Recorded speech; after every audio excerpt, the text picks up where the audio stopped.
Angare Nama, Jagangare Nama, Satgare Nama, Sri Gurudeva Nama, Angare Nama, Jagangare Nama, Satgare Nama, Sri Gurudeva Nama.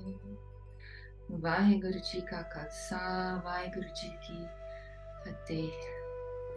Om Shanti, Salam Alaikum, Namaste, Satnam. In June, the entire month is often dedicated to yoga. And this past June, I was asked to share about yoga and Sikhi. When I wrote my initial talk, I knew that I wished to expand on the topic so that I could present it to you all. So I come with this question. How do we best prepare ourselves to yoga? And how does yoga become a tool for us to do so? Let us first remind ourselves of our perfection. As human beings, we are amazing. We are in a physical body that knows how to heal and take care of itself. We have a mind that allows us to think, remember, create, and is connected to our body, working together, ideally in symbiosis. Our soul and our breath connect us to the Creator. Without soul and breath, our body would not be alive. The Guru says, utterly incomparable is the fortress of the body. Within it, God sits in contemplation. He administers the true justice and trades in truth. Through him, one finds the eternal, unchanging dwelling. How may we dedicate our body to Vaheguru? The Guru tells us that one who does only that which is pleasing to the dear Lord, his body is forever at peace, and his consciousness is attached to the Lord's will. He serves his God with intuitive ease. O Nanak, the Nam, the name of the Lord, comes to abide in his mind. So, how do we please our dear Lord? There are many ways to please our Lord, of course. Today, I'll focus on the topic of yoga, how we unite with the Lord, the practice of yoga, and how we take care of our body, which includes a strong soul connection, a strong connection with our highest consciousness and the Lord. The basic concept is to honor our body, to take care of our body, which in turn helps us to yoga better, helps us to unite with the Lord more effectively. To be a complete human being, we cannot deny parts of ourselves. We have to take care of all facets of our being. If we don't feed our body, we starve. If we don't move our body, we become inert. If we don't feed our soul, the soul starves. If we do not feed our brain, the brain starves, the mind starves. Recently, I've been seeing us as living antennas. Antennas are designed to receive certain frequencies. If there's a connection that's broken or not connected properly or has a short, that antenna won't receive and connect as it should. If we are like antennas, then what are we meant to connect to? How do we best do that? How do we make sure that our antenna is working well? How do we maintain a good vessel to receive the Nam? The Nam, the name of the Lord, is collected in the vessel of the mind. Nothing is collected if the vessel is upside down. Through the word of the Guru's Shabad, the Nam abides within the mind. O Nanak, true is that vessel of the mind which thirsts for the Shabad. Among many positive gifts, we were designed to yoga. We were designed to be in union with all that is, with the infinite divine frequency that is found in all things. To do that, we have to take care of ourselves, be healthy in body, mind, and soul. The Guru says, I have brought the 10 sensory organs under my control and erased every trace of the 5 thieves. I have filled the 72,000 nerve channels with ambrosial nectar and drained out the poison. Everything about us has to be aligned perfectly and function perfectly to become that perfect antenna that receives divine wisdom and knowledge, so that we may vibrate to Satnam, to the frequency of truth that is found in our universe. The word of the Guru's Shabad is ambrosial nectar. Drinking it in, thirst is quenched. This true mind is attuned to truth, and it remains permeated with the true one. There are many ways to take care of ourselves so that we can be a well-functioning antenna. A healthy diet, taking care of our body, getting regular chiropractic adjustments and acupuncture sessions, working on our spirituality, and studying subjects that help us become better human beings. All these life-supporting life elements help us understand ourselves better and help us maintain our body health and our spiritual health. Currently, we live in a world that is really trying to dehumanize humanity. We live in a world where some see us as imperfect and are pushing the anti-life doctrine of transhumanism. Some even think that we don't need a soul and that there isn't a higher power or energy that guides us. And these people who think in these ways, they are the ones who want to be the gods who control us. It is in this crazy, spiritually unaligned atmosphere that it is crucial for us to remember how extraordinary we as human beings are. We have to use the incredible gifts that we were given to maintain ourselves and better ourselves. The Guru says, wash your mind in the pool of truth and let it be the vessel of the Lord. Let this be your offering to please him. That humble servant who dedicates and offers his life and who serves in this way remains absorbed in his Lord and Master. In Sikhi, through the Shabad Guru, through the Bani, which for Sikhs is the divine word, that divine word is a divine nectar that trickles down through our 10th gate. We receive that nectar so that we may unite with God, so that we may yoga, so that we may realize the incredible connection that we have with our divine self. The Guru says, beyond the 9 gates, the 10th gate is found and liberation is obtained. The unstruck melody of the Shabad vibrates. Deep within the body village is the fortress. The dwelling of the true Lord is within the city of the 10th gate. This place is permanent and forever immaculate. He, the Lord, himself created it. As human beings, we can drink in the Shabad Guru's ambrosial nectar. We can be imbued with it. We can be saturated with its frequency and vibration. The Guru instructs us that spiritual wisdom, devotion, intuitive knowledge of the Shabad, certain knowledge of the essence of reality, chanting, and unbroken intensive meditation is the technology of yoga. The true Guru trickles the ambrosial nectar into my mouth. My 10th gate has been opened and revealed. The unstruck sound current of the Shabad vibrates and resounds there with the melody of the Guru's Bani. One is easily, intuitively absorbed in the Lord. Meditation is important in Sikhi and is a big part of yoga.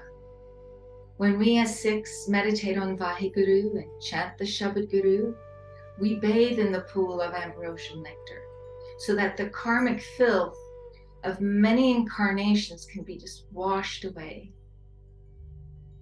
That humble being who meditates on the Lord by the grace of the saints is not afflicted with pain. Those unto whom the Guru gives the mantra of the Lord's name are saved from the fire of Maya. It is through the divine Amrit that we release what no longer serves us so that we may bring in and bring forth the gifts that lie dormant within us, one of which is to be attuned to truth and to remain absorbed in truth. When we are attuned to truth, we do not get destabilized by the fear that this world wishes us to connect to. When we are in fear, we step away from connecting with our inner truth that comes from this divine creation through our soul and comes through our various practices that allow us to be in harmony with our inner truth. To yoga is to maintain our divine masterful self. In the pure vessel, the true name is contained. How few are those who practice true conduct. The individual soul is united with the Supreme Soul. Nanak seeks your sanctuary, Lord. Remaining unblemished in the midst of the filth of the world, this is the way to attain yoga, union. Through the Shabad Guru, through the divine frequency of Satnam, of Vaheguru, of the Shabad Guru, we are given the gift of ambrosial nectar and the ability to vibrate to the Nam. He alone is a yogi, and he alone finds the way who as Gurmukh obtains the Nam. The Guru tells us to let go of our negative ego, to let go of anger, to let go of our attachments and our greed, to basically let go of Maya. And as Sikhs, we are reminded that to achieve letting go of Maya, we have the Shabad Guru. We meditate on the Nam and remember Vaheguru with each and every breath we take. Meditating on the Nam, the name of the Lord, a lasting peace is obtained. So remain lovingly focused on the Nam. From the Nam we originate, and into the Nam we shall pass. Through the Nam we are absorbed in the truth. O Nanak, the Nam is obtained through the Guru's teachings. He himself attaches us to it. Yet, we can see that even when we can do these things, we may unfortunately still be caught in Maya.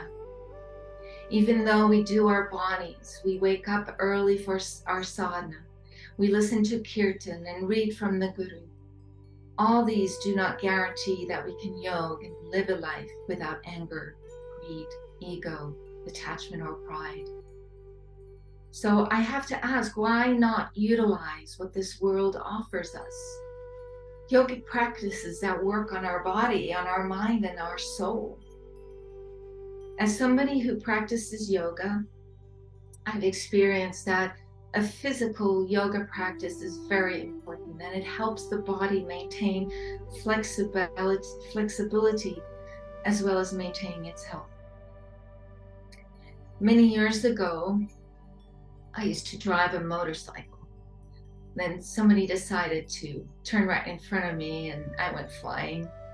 I was in the hospital for 9 days and then in a convalescent home for another 9 days. Skipped to 1 year later, and I'm invited to go to a Kundalini yoga class. I started taking classes and learned some basic spinal exercises. To this day, I still include those exercises in my practice. And just recently, those spinal flexes helped me again when my lower back, my lower spine was bothering me. These spinal flexes also helped me with a good energy flow. There are many kriyas, yoga sets from many different yoga traditions that work on our body and its organs so that we can maintain our physical well-being. Some may go to the gym to maintain their physical health, and this can work well to maintain the body. However, as yoga practitioners, we are blessed with the vast and diverse technology of yoga kriyas that work on all aspects of our being. If we only worked on our soul connection and simply focused on uniting with the divine infinite cosmic frequency that certainly flows through us, without including physical exercises, our body would certainly be challenged in maintaining its health. its energy flow and its balance.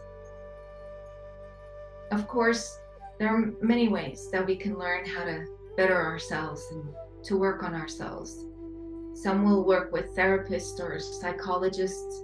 Some will work with spiritual healers, and some will utilize the benefits of yoga that are designed to work on specific aspects of our being, either through a specific yoga set or a specific meditation. There's so many yogic practices that help maintain our body, and that can also give us techniques to help us remove the 5 thieves from our life. We know that breath is critical in our life, and in yoga we benefit from many breath meditations. The control of our breath is something quite powerful that actually nourishes our organs. And the Guru reminds us of the following: with each and every breath, we dwell upon the Lord. The more the Lord and Master dwells within the mind, the more the Gurumukh drinks in the ambrosial nectar. The Lord placed the soul to the cave of the body and blew the breath of life into the musical instrument of the body. He blew the breath of life into the musical instrument of the body and revealed the 9 doors, but he kept the 10th door hidden. Through the Gurudwara, the Guru's gate, some are blessed with loving faith, and the 10th door is revealed to them. Yoga allows us to be aware of our body, of our mind, of our soul, and of the divine energy and frequency that flows through us and enlightens us. In a sense, we yoga with a deeper essence of ourselves. We are all musical instruments that melodiously sing its true essence. As a perfect instrument, we become a perfect antenna to receive divine guidance and blessings. The Guru reminds us that the body is important, that there has to be a control and awareness of its functions. We know that Guru Gobind Singh trained Sikhs to be warrior saints by following the Guru's teachings and of meditation and vibrating the Nam, but also by training them in Sanjam Kriya, a martial yoga focusing on instilling self-discipline amongst warriors. As we infuse the Nam within the light of our entire body, we also have to take care of our body and our mind. The Guru says that by practicing control over the 9 gates, one attains perfect control over the 10th gate. There, this unstruck sound current of the absolute Lord vibrates and resounds. The Guru constantly reminds us to merge with the Lord, to yoga with the Lord. He says, the Creator established the 9 gates. In the 10th gate is the dwelling of the infinite unseen Lord. The 10th gate of my crown chakra is the distilling fire, and the channels of the Ida and Pingala are the funnels to pour in and empty out the golden vat. Into that vat there trickles a gentle stream of the most sublime and pure essence of all distilled essences. Something wonderful has happened. The breath has become the cup. In all the 3 worlds, such a yogi is unique. What king can compare to him?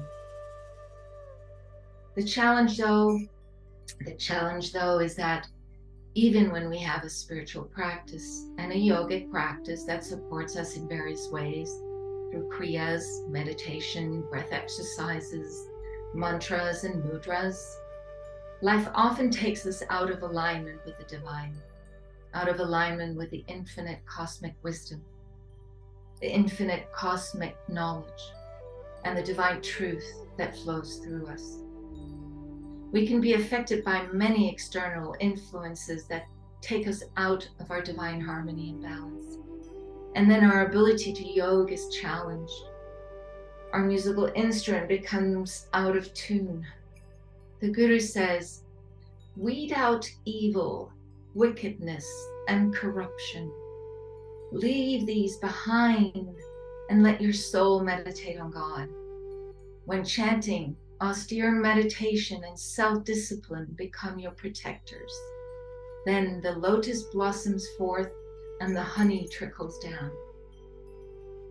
We all benefit from a daily practice, whether we chant the Nam, read from the Sikh text, or do yogic practices. And in truth, the more we utilize these various practices and get our body, mind, and soul in harmony and balance, the more we awaken to our various gifts and abilities to yoga. To be a perfect yoga antenna, a perfect musical instrument, we need to maintain our body in good health. Our mind has to be sharp and our connection to our soul strong. We all learn through experience. The more we practice connecting with our body, mind, and soul, the more those experiences instruct us on our progress and reveal to us what we still need to achieve and understand about ourselves. In a sense, the God within guides us.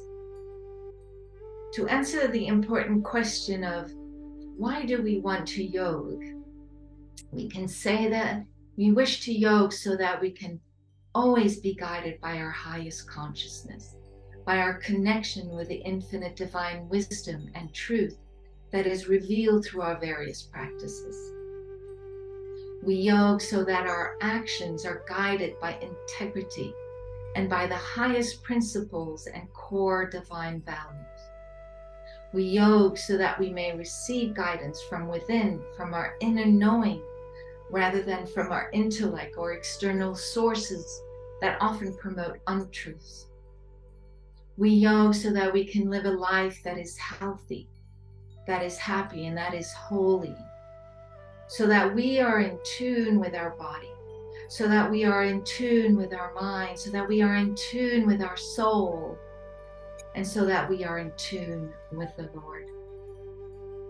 As Sikhs, by daily reading and chanting the Shabad Guru, the Guru's words, we are awakened to the knowledge that we are here to merge with God. For Sikhs, this is the true purpose of yoga. The Guru says, he alone is a yogi and he alone finds the way who as Gurmukh obtains the Nam.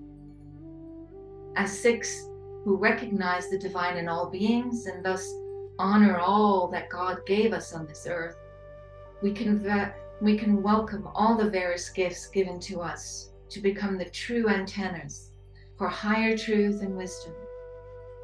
And that is why I promote yoga to enhance every person's life. As we move our body in yoga and as we meditate with various meditations that focus on specific aspects of our being, we can transform ourselves and let go of unwanted negativity. We can then better align with the Creator, with Ekankar. For all the yogis, those who wish to yoga, may our various practices inform us on what we still need, so that our inner gifts can blossom and so that our soul can blossom. May our actions reflect the highest divine consciousness, and may our ability to yoga manifest itself through those various practices. One who understands the hukam of the Lord's command is called a yogi. He links his consciousness to the One Lord. As we maintain ourselves in good health, as we are guided by divine truth, and as we become the perfect musical instrument that vibrates the Nam, may we be the perfect antennas that receive the infinite divine blessing of our dear Lord. Vaheguru Ji Ka Khalsa, Vaheguru Ji Ki Fateh.